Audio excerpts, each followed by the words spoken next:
Hello, everybody, and thank you for tuning in to the Liberty Report. With me today is Daniel McAdams, our co-host. Daniel, good to see you. How are you this morning, Dr. Paul? I'm doing very well, and we'll talk a little bit about economics today and try to figure out a discrepancy or some inconsistency or something that's a little surprising, but not too many people talk about. You know, but we do hear about the low unemployment rate, 3.8, and the conventional way for government to measure unemployment rate, that is, a real number that people hang their hat on. And there are signs that obviously that the economy is doing better and more people are being hired and less people are going on unemployment.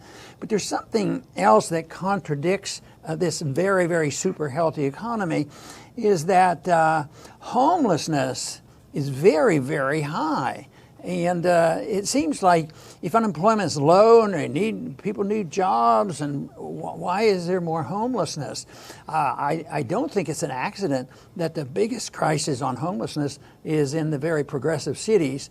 California is suffering from it more than ever. And that's a very wealthy state. Yes. And yet they have the discrepancy between rich and poor is greater there than, say, in Texas. You know, it's different, and it probably has to do with the progressive legislation and taxes and all the things that go on there, and the rewards for not working, and they suffer the consequences.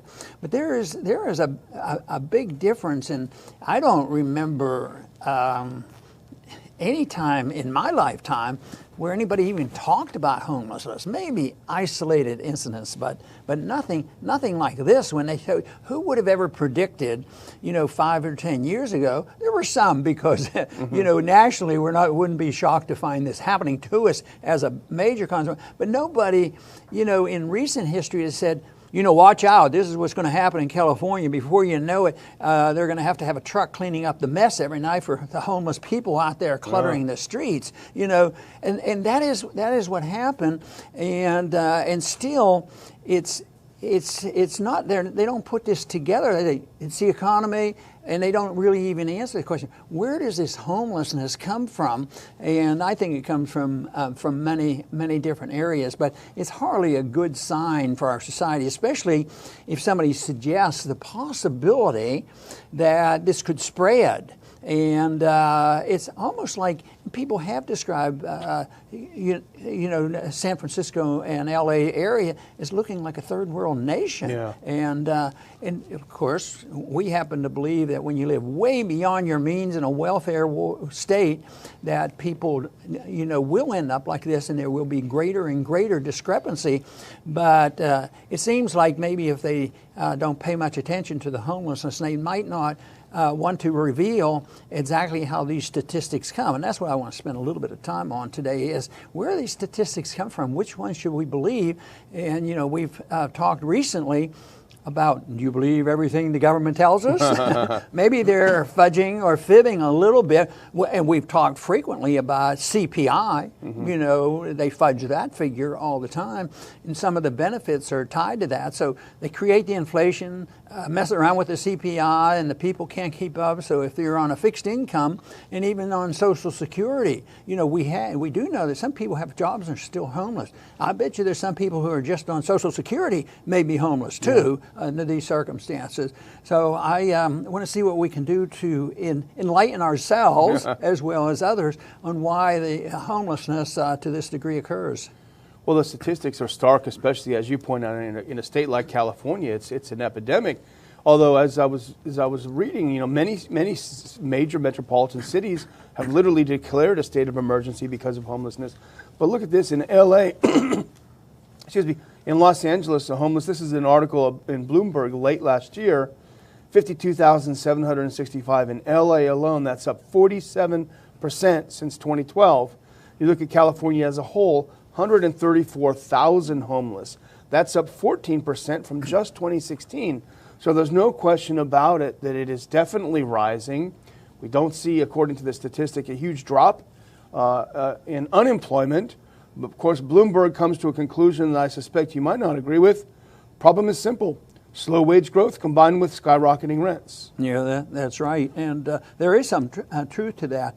In this declaration of emergency in these cities, means they want more money, of course. Yeah. They're not saying, why are these wages not going up? And they don't want to talk about the feds participating in creating those conditions. But, when Trump describes, the emergencies at the border, the left doesn't seem to want to help. It seems like, though, he's on to something. More and more people right now are agreeing that is an emergency and a crisis. But, the progressives are going to fight any intervention there to maybe deal with that. But if it's homelessness in a city, they're not going to sort it out and say, well, how does the Fed play a role in here, and why does progressivism, even in the cities or the states, and we haven't even talked recently, about cities like Chicago and Detroit. They're sort of past this state, but they're still in a mess. And this is something that I think is going to get worse, unfortunately, because you just can't have either ignoring the situation and not understanding it, or just bailing them out and spend more money. That is not going to solve the problem unless we understand why so many people are homeless. You take, for instance, this issue of immigrations. I think most Americans, say it, and I think most Americans believe it. They're not really, against immigrants, because most of us had immigrant ancestors. Yeah. They came here. But there is an immigration problem. And one of the things that I just wonder about, I don't find the statistics, and the numbers are getting greater. Hundreds of thousands of people coming in, and people worry about them getting on welfare and voting. But I think there's a little bit more talk in that. The people that came in the last year, aren't registered in voting and probably not working, and they're probably not even counted as unemployed, but they're counted as homeless. I bet they're listed in that statistic. If they can get away from the border, then all of a sudden, they fall into the statistics of homelessness. So that would bump up the homeless numbers, at the same time not affect the unemployment numbers. That's an interesting point. There are several things that are dealing with this sort of working homeless. One of them is there are these safe parking lots. You may have read about those, where people, they can't afford a house, but they have a job, and they can park somewhere. Sometimes it's in a church or something, and these are regulated. They have porta potties. You can plug your computer and charge your phone, and you just basically live in your car. And these are working people. The other one that was in the news this past week was this kind of pod housing. It's almost like the old, maybe the turn of the 20th century, where you'd live in a boarding house, but you rent a bed, you sleep in that bed, and then you go to work all night. Just think, in our early history, when the immigrants came to this country, and it was very primitive, it was the one thing the community did. They helped each other raise barns and build houses and carry on, but they didn't have to live in a little cupboard, less than a cupboard. And some cities don't provide the porta cans, and I bet you they're going to have to start pretty soon, because that is just ghastly on what these trucks have to clean up. It's just horrible even thinking about it. But in California is the place where people have jobs, and I guess reasonable pay, but they can't pay the rent. Rent has gone up, inflation, regulations, different things that the city puts on these things, on your building structure. So the cost of the housing goes up, and they can't afford it. So they won't, have more flexibility for the market to provide for this. And then they end up saying, well, how are we going to take care of them if they're in a parking lot or in a park or whatever? It is pretty interesting that when some of the immigrants or the homeless get near the wealthy, who are always the do-gooders and are always promoting, just pass this legislation, which I think they're on a guilt trip. So they say, just help them out. We'll pay a little bit more taxes because they're not millionaires. They're sometimes more than multi-millionaires. Yeah. So, but now this whole idea, Trump got into trouble when he said we're going to send some new immigrants to your doorstep, and then a few well-known individuals said, "No way, you're not going to do this." How many immigrants are living in Hollywood right now? I bet not too many. I bet Pelosi has some room in her house. She could probably have a few folks. Yeah, there you her. go. But the other issue really is the that we haven't talked too much is about the government efforts to solve the problem, which make it worse. And with Bush, we had the ownership society that he launched. And of course, that led to the housing crash. And then Obama really expanded on that idea. It seems like when the government declares war on something, you actually get more of it rather than less of it. Right. You know, the teen unemployment rate is much higher than the rest. It's almost 14% for people between 16 and 19. You say, well, how could that be? Wouldn't that raise the unemployment statistic? No, a lot of teenagers are going to school and they're finishing up, and many, as I recall, would have jobs in high school. They would be part-time, but they would be classified as being, employed. But no, they go through this. They don't see a future. They haven't done that well in school, and they want to stay in school, and they want to stay at home. Yeah. And they're staying at home, and the parents have, it's not lack of love, it's lack of money, and they're using up their savings now to try to get their kids independent. But I see this as all a consequence, of bad national economic policy, the welfare, warfare state, the spending and the debt and the inflation and all of this mischief going on, over regulations. And this is what causes this. But so the teens aren't counted as well in the unemployment. And the going along with that, I think I was looking at a Pew study late last year again, and it goes along with what you've been saying. They found, and this is in September of 2018, they found that the middle class is stable in size, but losing ground financially to upper income families. The statistic, the median income of middle class households in 2016 was about the same as it was in 2000. And over that same period, the median income of the upper level, that's I think 170,000 and above, had significantly increased. There is a basic rule in studying Austrian economics that when you inflate, the real wages never keep up. Nominal wages may boost up a little bit, but that's what the problem is. Real wages don't go up, but the real cost of rent and houses, that goes up. So that makes a big difference, and people are deceived into thinking that things are much better, and we're told everything is wonderful. I want to mention one individual in the private sector who's done a really great job in trying to sort this out. We try to sort it out. The government gives us statistics. Some you can use, some you can't use, and we're suspicious because sometimes they'll fudge it, and sometimes they'll lie, and this sort of thing. They certainly lie about the CPI.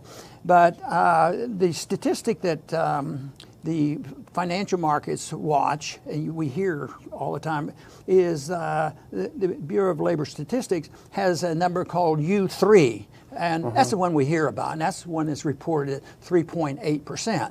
And that's just people they think are out there looking for jobs, and people have jobs. But the Fed, the Bureau also has another number called U6, and they include the individuals who have been out of work for a short period of time and may be looking, and it's a in-between state. When you count that 3.8 gets boosted up another point or two. But John Williams, who runs Shadow Stats, and non-governmental, it's in the private market, he studies this, has a fantastic letter that exposes a lot of this. So he has another one. It's called Government Stats on Unemployment, and he's been publishing this a long time. And there has to be some seriousness to this, and this would help explain what's going on. He claims when you count the people who just gave up, not the people who are short-term out, like U6 does, but when they've been out a year and they give up on it, and maybe they're 55 and it's hard to get a job at that age, or they're teenagers, he puts them all together.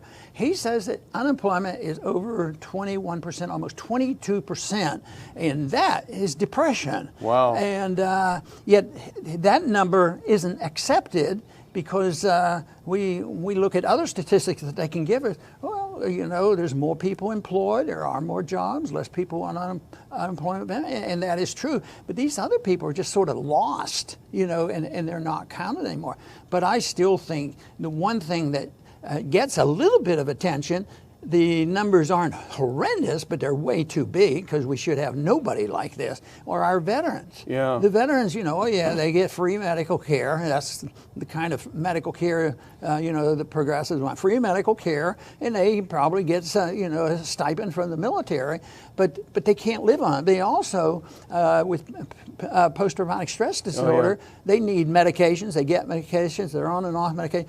When they go and look at the people under the bridges, they find that there is a significant number of veterans there. And of course, we know that suicide by veterans of the wonderful Middle Eastern wars, very, very high, like 20 a day or something. It's horrendous. And many of them are homeless. And that's something that is government created, because we should have nobody coming home from that, because all the wars were unnecessary and just terribly depressing, not only to these individuals, but it's depressing to a real healthy economy. Yeah. Well, here's one thing I don't understand, Dr. Paul. Maybe you can help me figure it out. But Trump has really tied his presidency to the economy. The economy is booming. The Washington Post had an article out today. The economy keeps booming. Everyone's saying it's booming, but he seems deathly afraid of those interest rates rising. How do you explain the discrepancy? I think that's a great question, because I don't think anybody has a precise understanding or intuition to understand exactly what goes through the president's mind. That's a challenge. But I think there's a message there. I think that he is really good. He's a salesman. He's a politician in the sense that he was really in the media, and he can hype things, and he can really boost morale, and I think that's helped the economy. He cut taxes and regulations, and people felt better about it. But I think he's also a pretty astute businessman, and he just dealt with debt and interest rates, in a lifetime, and has made a lot of money doing this, even though at times he would say things about the Fed and different things. But he likes low interest rates, which is a gross distortion of one half of the economy, because the interest rates are the most telling story about how to operate an economy. So he wants low interest rates, as all presidents do, because if you try to correct the mistakes of the boom period, because they printed too much money, you have a recession. He knows that, and he is trying desperately, to avoid it. But he also must understand that the economy is fragile. If raising the interest rate, say from 1% to 2%, is going to give us a devastating recession and make the difference on who's going to be the next president, I'll tell you what, he's probably right about that. Yeah. And in that sense, and they're listening to him too. Of course, his appointees listen to him. Even the Federal Reserve Board listen to him. Oh, we better not try to take it from 0.5% higher this year or something. No more shrinking the balance sheet. So I think that's what's going on there. So. Well, we see that Kane is gone and Moore, I think, is gone. So maybe Trump's going to give you a call. Yeah, that's since I've been sitting by the phone. Okay, and I'd like to thank everybody for tuning in today, because I find this a fascinating topic, because it does include the whole gamut of economics and spending, and what kind of system we have. Keynesian economics, progressivism at the local level, and all of a sudden we get statistics that sort of contradict. But I don't find this as contradictory as it looks on the surface, because I think there is an explanation, to the benefit of the establishment, to show that unemployment is much lower and much better, than the rest, and that they say, well, the homelessness is a problem that we can handle, and they would never want to talk about the immigrants contributing to this, or all the bad policies of these cities that are run by progressives. That would be too much for them to handle. So once again, The answer for this is resurrecting an idea and a belief and a conviction that free markets work, freedom works, property rights, voluntary contract, balance of budget, no welfare warfare state, quit the wars. Don't have to expect, the many veterans coming back and being homeless and committing suicide. That is all so unnecessary, fighting these insane wars that have no moral justification for. The peace and prosperity can be found very simply by defending liberty and voluntarism. I want to thank everybody for tuning in today to the Liberty Report. Please come back soon.